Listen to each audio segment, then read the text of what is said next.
మన జీవితంలో జన్మనిచ్చిన అమ్మని, మన పుట్టిన ఊరిని మనం ఎంత సక్సెస్ అయినా చూడని స్టార్ట్ చేసిన జర్నీని ఎప్పుడూ మర్చిపోకూడదు. నేను ఎందుకు చెప్తున్నానంటే దీని గురించి ఇది లాస్ట్లో మాట్లాడుకుందాం. సింగర్ మంగలి పేరు వినే ఉంటారు. మన ఊరి దగ్గరే వాళ్ళ ఊరని నాకు ఇంతవరకు తెలియదు. నాకు తెలిసి మీకు చాలా మందికి తెలియదు. నేను తెలుసుకున్న వెంటనే మీకు చూపిద్దామని నేను బయలుదేరిన వాళ్ళ ఇంటికి. నేనైతే ప్రజెంట్ గుత్తి స్టేషన్లో ఉన్న. పత్తికొండ వెళ్ళే రూటు బస్నేపల్లి తాండా వాళ్ళ ఊరు.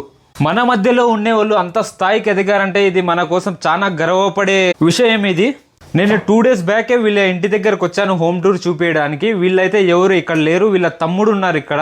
వాళ్ళ తమ్ముడు అయితే మనకు పర్మిషన్ ఇవ్వలేదు. వాళ్ళ తమ్ముడైతే నాకు చాలా బాగా రెస్పాన్స్ ఇస్తారు, చాలా బాగా మాట్లాడాడు కూడా నాతో.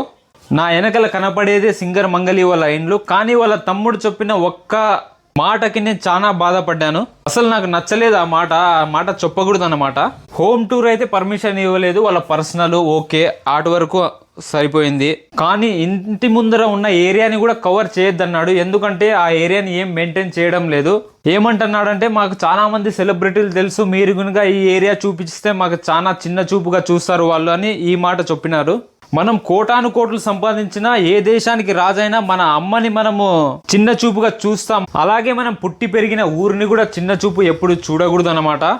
ఎందుకంటే నాకు చాలా బాగా తెలుసు దీని వాల్యూ. ప్రతి ఒక్క సైనికుడు గడగండి మీ ఊరిని ఎంత మిస్ చేస్తున్నారా అని చెప్పి వాళ్ళు అసలుకి మాటల్లో చెప్పలేరు అన్నమాట. ఈ కనపడే గుడిని వాళ్ళే కట్టించినారు. వాళ్ళ తమ్ముడైతే ఇలాగ అన్నాడు, ఈ గుడి మేమే కట్టించిండేది, దీన్ని వీడియోలో చూపియండి బాగా అని చెప్పి వెళ్ళిపోయినాడు అక్కడ నుంచి. దీంట్లో నేనేమైనా తప్పు మాట్లాడుంటే నాకు చెప్పండి.